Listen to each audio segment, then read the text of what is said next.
Thank you, everybody, for coming to the Aaron Torres Podcast YouTube page. If you could do me a quick favor, see that little subscribe button at the bottom of your screen? Go ahead, click that subscribe button.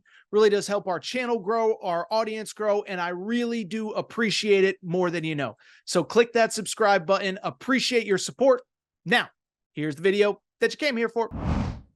Team in a program that, listen, we're going to talk about a ton here on the next few weeks on the Aaron Torres pod. That is the Indiana Hoosiers and the Indiana basketball coaching job, okay? So first of all, shout out to, my network, my sources, my whatever you want to call them, because I told you on last Thursday morning show, I said there's some buzz going on in Indiana that some stuff could be coming down. Well, by the end of the day, we knew that Mike Woodson was retiring. He was basically being forced into retirement. We did a live reaction. And since then, it's been wall-to-wall, a lot of Indiana coverage. By the way, if you are not following our Torres on Indiana page, we have an Indiana student, Carter, helping me run that. All of my coverage, all of Indiana's coverage, every single thing you need to know about this coaching search on that page right now. Make sure you're following Torres on Indiana. Well, I bring it up to very simply say that over the next couple of weeks, we're going to be talking about it a lot. But one of the big questions that I get, one of the big conversations is, well, Torres, Indiana isn't even a good coaching job anymore. Why do you talk about them so much? They don't matter. They're irrelevant. To which I would say two things can be true. One, there are teams and programs that have not been good in a while, but that does not make them irrelevant. And two, I actually think Indiana is a very good coaching job, and I actually think it's going to be coveted by more people than you'd think. So let's go ahead and dive into the big question. How good of a coaching job is Indiana? And again, make sure you're following our Torres on Indiana account. So when I look at the Indiana job, I think two things can be true. There has not been a lot of recent success. And so I think that's where a lot of this conversation comes from, is they've been irrelevant for a long time. They haven't had success in a long time. And I will tell you, it is kind of jarring when you actually look at how long Indiana has struggled. This isn't one bad coaching hire. This isn't one thing that hasn't worked out. We're talking 20 plus years of essential, I hate to say this, but pseudo irrelevance on the national scale. Indiana fans, it's not to tear you down. What I will say, just looking it up on Tuesday morning, it was stunning, right? Indiana last made a Final Four in 2002. Okay, that was the second year post Bobby Knight. Since that 2002 season, we're talking 22 years or so. It's insane.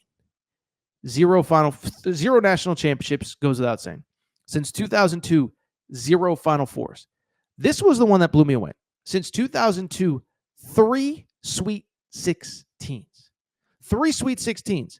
So for comparison's sake, Gonzaga has basically made what? Like 9 straight Sweet 16s, 15, 16, 17, 18, 19, 21, 22, 23, 24. So they've made 9 straight Sweet 16s. 9 at Gonzaga, a little Catholic school up north. UConn, I hate to say it, they've won 4 national championships under 3 different head coaches just since Indiana has last made a Final Four. So it's been a while, and if you want to argue that Indiana's like, argue it with your buddies, argue it at the water cooler, argue it at the bar, doesn't really matter to me. What does matter to me is right now, in this moment, can it be good, and is it a desired job? And my short answer is yes. And we've talked about this. First of all, I don't buy that nobody wants this job, okay? And I don't buy that it's been this terrible job that nobody has wanted for a while. We've talked about it. No, Mike Woodson didn't work out. Yes, the search was clunky. It is worth noting, by the way, the search kind of happened during that COVID season of 2020, 2021, when, listen, people just weren't changing jobs a ton, and, it was a weird time in the world, so whatever. That wasn't a great search. I will readily admit it. But beyond that, here's the truth outside of that. Think about everything, all the Indiana searches before that. You can make fun of how Archie Miller worked out.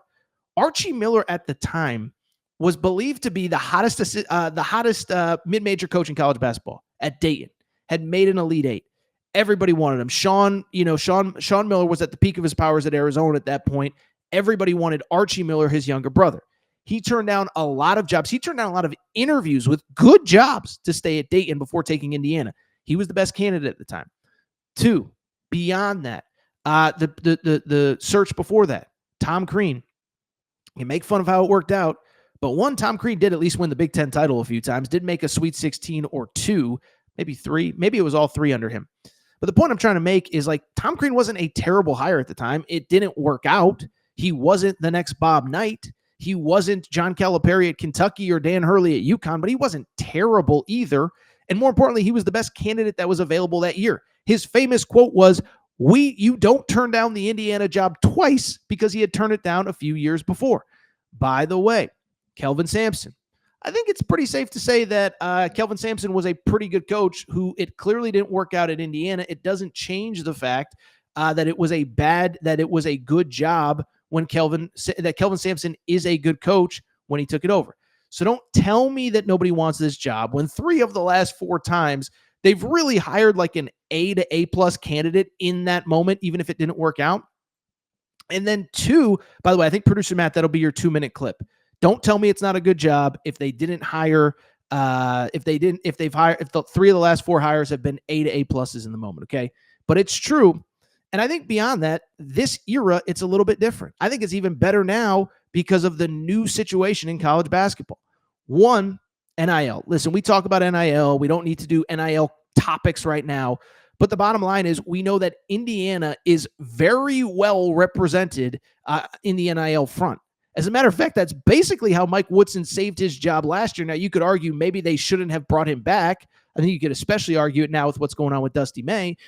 But NIL is the reason that Mike Woodson saved his job. Mike Woodson basically went to all the boosters and was like, we're behind. We don't have enough money. We need more money. And so he got a couple big checks and he put together this roster. Now, it has not worked out, but it was like understood.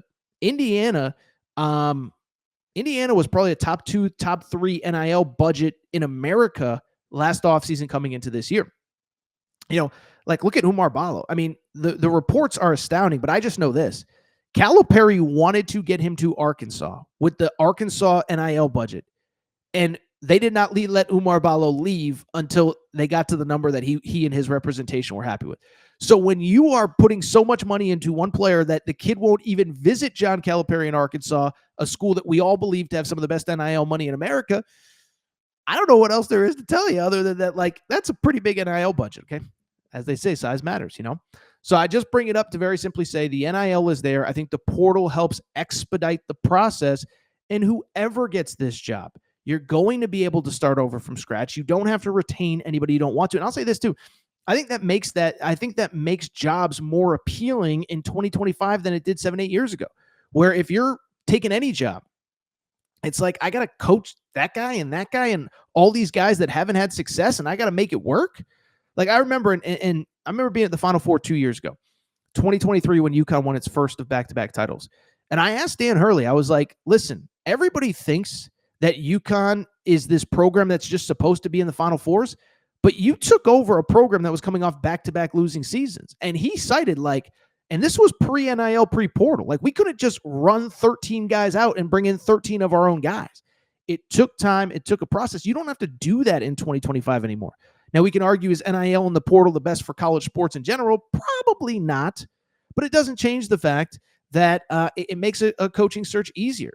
And so I think this is a good job. I think NIL helps. I think being in the Big Ten helps. We know that the Big Ten and SEC in the next iteration of college sports is going to run everything, is going to have a bigger say. And I think it's why it's going to be appealing to a lot of people. Lastly, let me say this, because I've seen a lot of the, they're the Nebraska football of college basketball. Oh, Nebraska football. The argument being that a once irrelevant program or a once great program in the 90s that has struggled since basically the turn of the century. That's maybe a fair analogy, but you know what else is fair? Nebraska hired maybe the hottest coaching candidate in college football 2-3 off seasons ago, whatever it was. Matt Rhule was a guy that everybody wanted. It did not work out in the NFL, but he was a sitting NFL head coach 4 months before he took the Nebraska job, probably 2 months before he took the Nebraska job. And everybody wanted him, and he won everywhere in college that he went. And I think part of the reason he went to Nebraska is for literally the exact same reasons that I just said. The fact that in the NIL world, Nebraska is going to take a backseat to nobody. And by the way, Nebraska and Indiana are kind of the same. There's like real NIL opportunities, not this fake collective stuff. You can get business opportunities in the community because the community supports and loves the school. Also, Matt Rhule took it because it's in the Big Ten, and the Big Ten is where you want to be. So I could go on and on, but I think this is a much better job than people realize. And we got a lot of different angles to hit on as this search unfolds. The one thing I will say It was interesting, the decision to kind of get rid of Woodson in this moment, because I think you can really look at basically this search from one of two perspectives. The decision to get rid of Woodson so early is, one, you do get a head start on the coaching search. You do have a scenario where you can vet candidates, you can figure things out. And so basically the day after the Indiana gets knocked out of the Big Ten tournament, you can really be ready to go with whoever you want, assuming that their season is over or is over shortly thereafter. Downside is that all those guys that maybe want to use the job as leverage to get new contracts at their place, they also have a month to leak out to people in the media, hopefully not Torres, that they're interested even when they're not. And so even the Dusty May stuff, we don't have to play the clip. The clip's been played over and over. But he was asked about the Indiana job after the Michigan game, and he had the opportunity to do the full-on Mike Woodson, I'm insulted that you even asked the question, next question. Instead, he kind of danced around it. He didn't say no. And it felt to me like maybe that's just a way of getting a new contract where he is. I only bring it up to very simply say that, in my opinion, Indiana is still a really good coaching job. I think it is going to be really good, and I am really excited to see. I'm really excited for this coaching search to unfold.